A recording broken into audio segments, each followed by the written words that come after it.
Students, कसे आहात? मला माहिती आहे की तुम्ही आता आनंदात असणार खूप किंवा सेफ असणार. सेफ आहात, घराच्या बाहेर पडू नका, घरामध्ये राहा. लास्ट लेक्चरला आपण 1.1 पॉईंट बघितली होती, ती तुम्हाला समजली असेलच. ओके, समजली नसेल तर तो व्हिडिओ परत परत बघा, व्यवस्थित बघा. आपण भेटू शकत नाही माहिती आहे, पण तो व्हिडिओ परत परत बघून ती समजून घ्या. ओके, आज आपण काय करणार आहोत? आज आपण सेकंड लेसन 1.2 आपण स्टार्ट करतोय. लास्ट लेक्चरला आपण 1.1 पॉईंट कंप्लीट केली होती. So today we are going to start 1.2 an encounter of a special kind. Name of the lesson. लेसनचं नाव काय? An encounter of a special kind. आता एन्काउंटर म्हटलं की तुम्हाला ते पोलिसांचा एन्काउंटर आठवलं असेल, पण तो एन्काउंटर इकडे अर्थ घेऊ नका, कळलं का? किंवा एन्काउंटर याचा अर्थ काय, तर सडनली एखादी व्यक्ती भेटणं किंवा सडनली एखाद्याला ठार मारणं असा अर्थ होऊ शकतो. ओके, पोलिसांचा एन्काउंटर तोच असतो की अचानकपणे एखाद्या व्यक्तीला ते ठार मारतात किंवा अचानकपणे एखादी व्यक्ती समोर येणं, याला सुद्धा एन्काउंटर म्हणतात. एन्काउंटरचे हे दोन्ही अर्थ आहे की एखाद्याला ठार मारणं म्हणजे पोलीस जनरली एखादा जर खूप भयानक चोर वगैरे असेल, खुनी असेल, तर त्याचा एन्काउंटर करतात, त्याला ठार मारतात किंवा तो ठार मारला जातो असं म्हणलं तरी चालतं. तसं इथं आपण असा अर्थ घेऊ शकतो की एखादी व्यक्ती अचानक समोर येणं म्हणजे encounter. Encounter of a special kind. Special kind म्हणजे काय? खास प्रकारची एखादी व्यक्ती, खास प्रकारचा एखादा माणूस असेल, जनावर असेल, ते समोर येणं. ओके, याचे लेखक आहेत तपन मुखर्जी. Page number 7. आता पेज नंबर 7 वरती नेहमीप्रमाणे ऍक्टिव्हिटी आहे. तर पहिली ऍक्टिव्हिटी काय आहे? पहिली ऍक्टिव्हिटी चिटचॅट करा म्हणते. चिटचॅट करायचं म्हणजे काय? इथे काही क्वेश्चन विचारले आहेत, त्या क्वेश्चनचं आन्सर देणं, तुमच्याकडून तुम्ही ते आन्सर देणं, विद्यार्थ्यांनी ते आन्सर देणं एक्सपेक्टेड आहे, अपेक्षित आहे. फर्स्ट क्वेश्चन काय आहे? What do you see in this picture? तुम्हाला या पिक्चर मध्ये काय दिसतंय? ओके, आता या पिक्चर मध्ये काय बघा? A girl is carrying a small puppy in the basket. एक छोटी मुलगी बास्केटमध्ये एका कुत्र्याच्या पिल्लूला घेऊन चालली आहे. ओके, ते बुडत असेल पाण्यामध्ये तर त्यातनं घेऊन चालली आहे. मीन्स ती त्याला वाचवते, त्या कुत्र्याच्या पिल्लाला. Okay, she is trying to save that puppy. Okay, second question. What do you think the girl is trying to do? आता मी तुम्हाला आन्सर दिलं. What she is trying to do? She is trying to save the puppy. ती त्या पपीला वाचवायचा प्रयत्न करत आहे. She is carrying the puppy in basket. ती बास्केटमध्ये त्याला कॅरी करून घेऊन चाललेली आहे आणि she is trying to save that puppy. Okay, अशा प्रकारचे क्वेश्चन आहे. आता खाली एक दुसरी ऍक्टिव्हिटी तुम्हाला दिसते, बरोबर आहे? 4 पिक्चर तुम्हाला दिसत आहेत तिकडे आणि 4 पिक्चरच्या मध्ये तुम्हाला 4 टायटल्स दिसत आहेत. काय करायचंय की प्रत्येक पिक्चर बरोबर ते टायटल मॅच करायचंय. ओके, जसं बघा, आता पहिलं टायटल आहे अवर लक्झरियस बंगलोज. आता अवर लक्झरियस बंगलो कुठे आहे बघा? याच्यामध्ये बंगला कुठे आहे? हा बंगला इथे सी मध्ये आहे, म्हणजे ते घर आहे, पण तो घर म्हणजे आपण बंगला म्हणूया. अवर लक्झरियस बंगलो, हा आमचा लक्झरियस बंगला. म्हणजे हा जो टायटल 1 आहे तो सी ला काय होणार?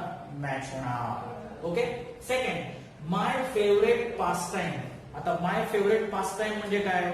माझा आवडता वेळ घालवण्याचा काम. मग तुम्ही आवडतं वेळ घालवण्यासाठी आपण काय करतो? टीव्ही बघतो, मोबाईल गेम्स खेळतो. ओके, बाहेर जाऊन खेळतो. बाहेर जाऊन खेळता येत नाहीये. मग इथे बघा पिक्चर कुठलं वाटतं तुम्हाला आवडतं वेळ घालवण्याचं? तर इथे बघा ए.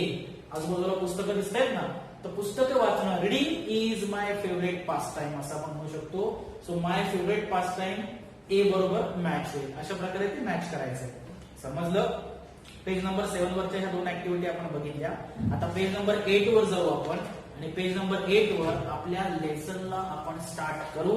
Page number 8, an encounter of a special kind. एका खास व्यक्तीबरोबर किंवा खास प्रकारच्या एका व्यक्तीबरोबर किंवा जनावराबरोबर अचानक झालेली भेट. बघा, first paragraph. My father was a medical professional working for a private company in Raniganj in waste Bengal. My father म्हणजे कोणाचे? Narrators father. नॅरेटर्स फादर म्हणजे काय? Writers father. रायटर्स फादर म्हणजे काय? लेखकाचे वडील. कोण होते? Medical professional. He was medical professional. Medical professional म्हणजे कोण? He was a medical practitioner. Medical practitioner म्हणजे कोण? ते एक वैद्यकीय अधिकारी होते. Working for a private company, एका प्रायव्हेट कंपनीसाठी काम करणारे. इन राणीगंज, राणीगंज हे ठिकाणाचं नाव आहे. राणीगंज कुठे आहे? In waste Bengal. West Bengal म्हणजे पश्चिम बंगाल. म्हणजे पश्चिम बंगाल मधल्या राणीगंज या ठिकाणात असलेल्या किंवा राणीगंज मध्ये असलेल्या एका प्रायव्हेट कंपनीसाठी लेखकाचे वडील एक मेडिकल प्रोफेशनल म्हणजे एक वैद्यकीय अधिकारी म्हणून काम करायचे. ओके, पुढे. The officers of the company were housed in individual bungalows inside a large campus.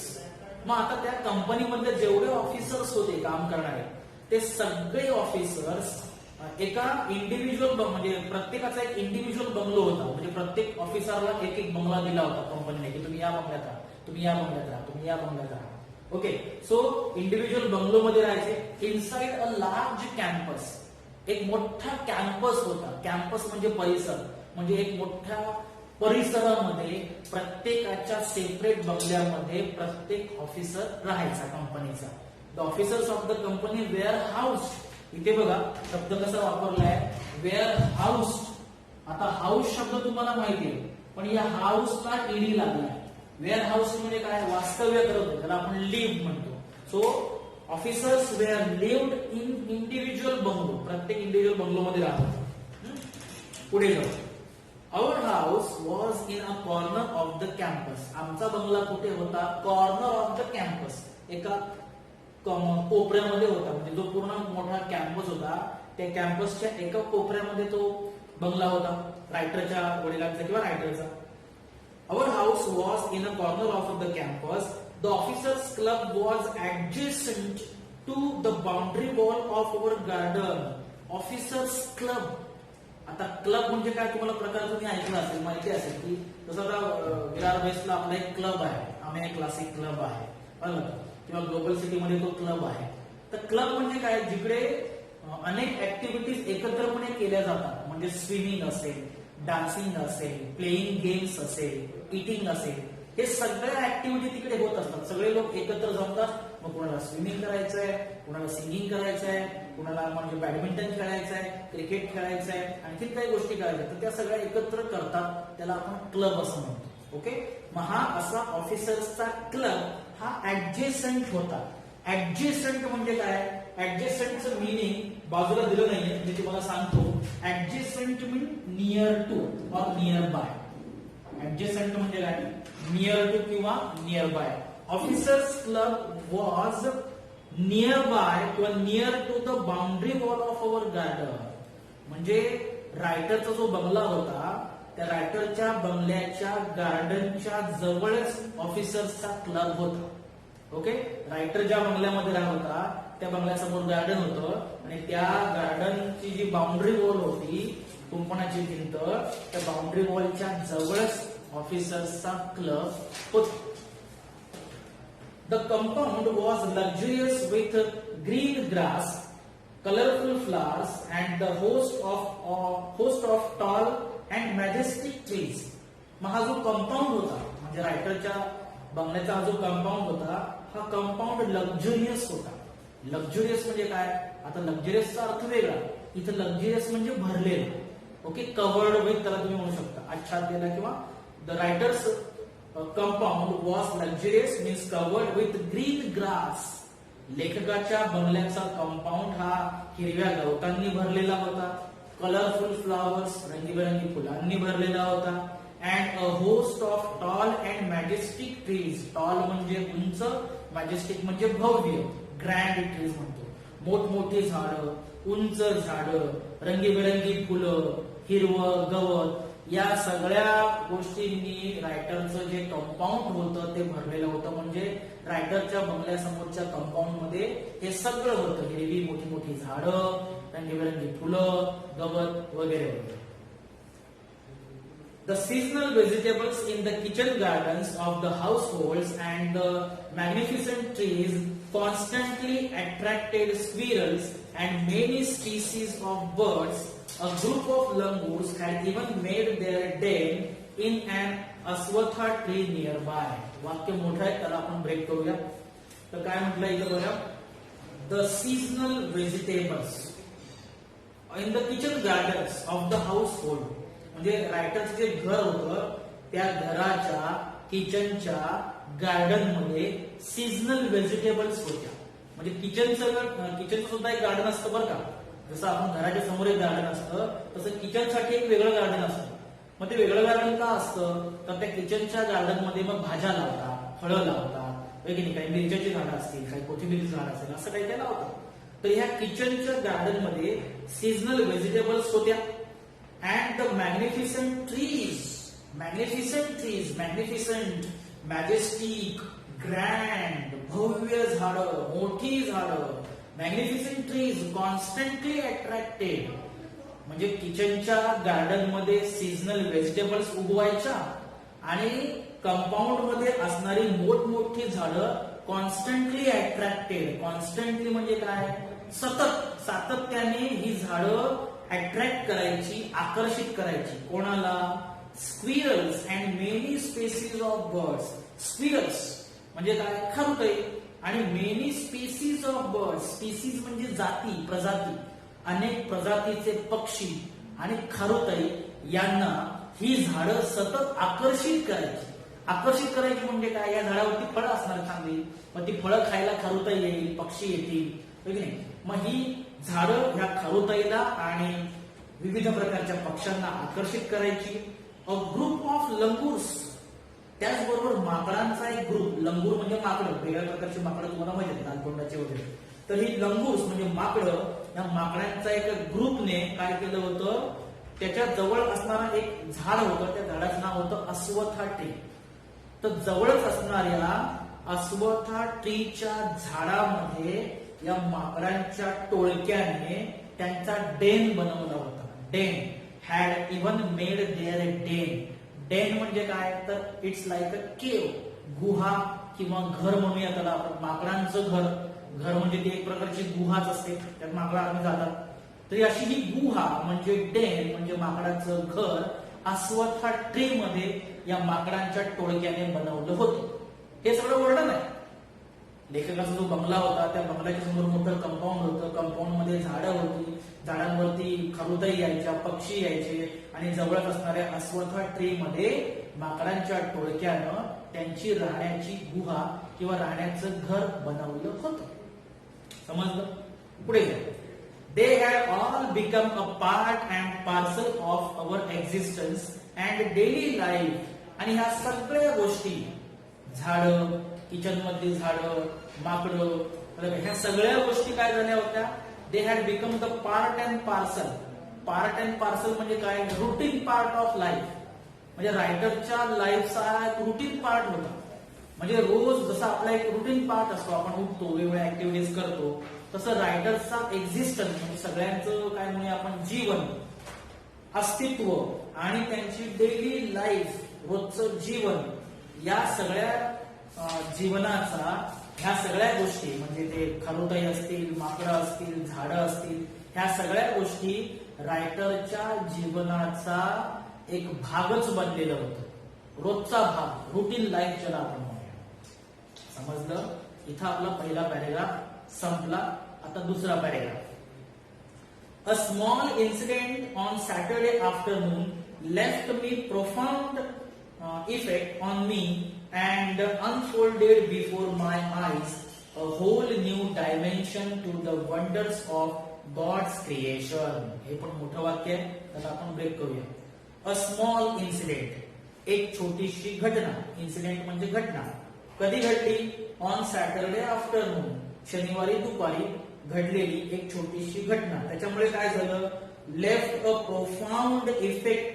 Profound म्हणजे काय, स्ट्रॉंग इफेक्ट. माझ्या मनावर किंवा माझ्यावर शनिवारी दुपारी घडलेल्या त्या घटनेने एक मोठा इफेक्ट केला. एक काय म्हणूया आपण, स्ट्रॉंग इफेक्ट माझ्या मनावर झाला. खूप परिणाम झाला माझ्या मनावर. खूप परिणाम झाला म्हणजे कसं काय झाला, and unfolded before my eyes. अनफोल्डेडचं मिनिंग बाजूला गेले. अनफोल्डेड म्हणजे काय, रिव्हील्ड म्हणजे माझ्या डोळ्यासमोर उभा राहिला किंवा उघड झाला. काय उघड झालं किंवा काय दिसलं मला, before my eyes a whole new dimension. Whole new dimension म्हणजे काय, न्यू फॅक्टर. न्यू फॅक्टर म्हणजे काय, नवीन बाजू. म्हणजे माझ्या डोळ्यासमोर एक नवीन बाजू दिसली, एक नवीन बाजू उघड झाली. कशाची नवीन बाजू, wonders of God's creation. Wonders of God's creation म्हणजे काय, वंडर्स म्हणजे काय, आश्चर्य. आश्चर्य कशाची आहे, गॉड्स क्रिएशन. गॉड्स क्रिएशन म्हणजे काय, देवानं जे बनवलेलं आहे. क्रिएशन म्हणजे निर्मिती, म्हणजे देवानं ही जी सृष्टी बनवली आहे, झाडं बनवली, सगळं बनवलंय, तर देवाच्या निर्मितीच्या आश्चर्याची एक नवीन बाजू माझ्या डोळ्यासमोर त्या दिवशी उघड झाली, मला दिसली. म्हणजे देवाने हे जे काही निर्माण केलंय त्याची एक नवीनच बाजू माझ्या समोर आली. कधी, सॅटरडे आफ्टरनून, शनिवारी दुपारी अशी एक घटना घडली, अशी एक घटना घडली की ज्या घटनेमुळे माझ्या मनावर त्याचा तीव्र परिणाम झाला आणि देवाच्या निर्मितीची एक नवीनच बाजू माझ्या समोर आली, एक नवीनच गोष्ट मला कळली. कोणती, पुढे बघूया. It was a few days into the puja vacation, just like for any other child, the holidays provided an opportunity for me to become engrossed in various magazines and storybooks published specially for children in the festive season. परत मोठं वाक्य, break करूया आपण. It was a few days into the puja's vacation. Puja vacation म्हणजे पूजा नावाची मुलगी नाही, पूजा म्हणजे पूजा, आपण जी पूजा करतो ना, सत्यनारायणाची पूजा, त्याची पूजा, त्याची पूजा वगैरे वगैरे. तर आय थिंक हे बेंगॉल मधली दुर्गा पूजा फेमस आहे. तर ती दुर्गा पूजा असावी, जसं आपल्याकडे दिवाळीला सुट्टी असते तसं त्यांच्याकडे त्या पूजेला पण सुट्ट्या असतात बऱ्यापैकी. तर रायटरने असं म्हटलंय की पूजा वेकेशन म्हणजे पूजेसाठी मिळणाऱ्या ज्या सुट्ट्या आहेत त्या सुट्ट्यांसाठी काही दिवस शिल्लक होते, म्हणजे सुट्ट्या मिळायला अजून काही दिवस अवकाश होता. Just like any other child, the holidays provided an opportunity for me. Holidays तुम्हाला तर मिळालेले आहेत, हॉलिडेज म्हणजे सुट्ट्या. तसं सुट्ट्या इतर मुलांसारख्या मलाही मिळणार होत्या आणि त्याच्यामुळे मला अपॉर्च्युनिटी मिळणार होती. अपॉर्च्युनिटी म्हणजे काय, संधी. कशाची संधी, for me to become engrossed, माझ्यासाठी एनग्रोस्ड. एनग्रोस्डचं मिनिंग बाजूला दिलेलं आहे. एनग्रोस्ड म्हणजे काय, ऑक्युपाइड. ऑक्युपाइड म्हणजे काय, गुंग होणे किंवा मग्न होणे, गुंतून जाणे. माझ्याकरिता गुंतून जाण्याची संधी मिळणार होती. म्हणजे कशामध्ये गुंतून जायचं, in a various magazines and story books. Various म्हणजे काय, डिफरंट काइंड्स ऑफ, वेगवेगळ्या प्रकारचे मॅगझिन. मॅगझिन म्हणजे काय, मासिक. आता इथं व्हेरियसचा अर्थ मी लिहितो, व्हेरियस म्हणजे काय, डिफरंट काइंड्स ऑफ मॅगझिन, वेगवेगळ्या प्रकारचे मॅगझिन. मॅगझिन्स म्हणजे मासिक. त्याच्यानंतर स्टोरी बुक्स, वेगवेगळ्या प्रकारची story books, published specially for children, खास मुलांसाठी पब्लिश जी होतात. पब्लिश होणं म्हणजे काय, प्रसिद्ध होणं. मुलांसाठी जी मासिक प्रसिद्ध होतात, कशाकरिता, in the festive season. Festive season म्हणजे काय, फेस्टिवलचा सीझन. फेस्टिवलचा सीझन म्हणजे काय, फेस्टिवलचा काळ, सणांच्या काळ. सणांच्या काळामध्ये मुलांसाठी जी खास मासिक, गोष्टीची पुस्तकं प्रसिद्ध होतात, त्या वेगवेगळ्या प्रकारच्या मासिकांमध्ये गुंतून जाणं, ती मासिक, गोष्टीची पुस्तकं वाचण्यामध्ये मग्न होणं, गुंग होणं, ही जी संधी मला मिळणार होती त्या संधीची मी वाट बघत होतो. जशी इतर मुलं वाट बघतात. आता तुम्ही वाट बघता, सुट्टी मिळते आणि कधी मोबाईल हातामध्ये घेतो. पण पूर्वीच्या काळी जेव्हा मोबाईल्स नव्हते तेव्हा मुलं गोष्टीची पुस्तकं वाचायची, गोष्टीच्या पुस्तकांची वाट बघायची, कधी पुस्तकं मिळतात, कधी आम्ही ती पुस्तकं वाचतो. तसं रायटर सुद्धा त्या गोष्टीच्या पुस्तकांची वाट बघत होता. समजलं. हा दुसरा पॅरेग्राफ आपला कम्प्लीट झाला. तिसरा paragraph. After a hearty lunch my parents and my younger sisters lay down for an afternoon nap and I settle down with the story book. After a hearty lunch. Hearty लंचचं meaning, हार्टीच्या बाजूला meaning दिले. Hearty म्हणजे काय, sufficient and wholesome. Sufficient and wholesome म्हणजे काय, enough lunch, पुरेसं जेवण. दुपारचं जेवण मस्त एकदम पुरेसं वगैरे केलं, पोट भरून जेवण ज्याला आपण म्हणतो. मग पोट भरून जेवण केल्यानंतर, मनमुराद जेवणाचा आनंद लुटल्यानंतर मी माझे पॅरेंट्स आणि माझी यंगर सिस्टर म्हणजे काय, लहान बहीण. ओके. ले down for afternoon nap. Afternoon दुपारची झोप, दुपारची डुलकी काढतो आपण. मग एक दिवस काय झालं की दुपारची म्हणजे शनिवारी दुपारची ही घटना आहे. तर शनिवारी दुपारी पोट भरून जेवण केल्यानंतर रायटरचे पॅरेंट्स आणि रायटरची यंगर सिस्टर ही दुपारची झोप घेण्यासाठी गेले. And I settle down with a story book. And I means कोण? नॅरेटर. नॅरेटर म्हणजे कोण? लेखक.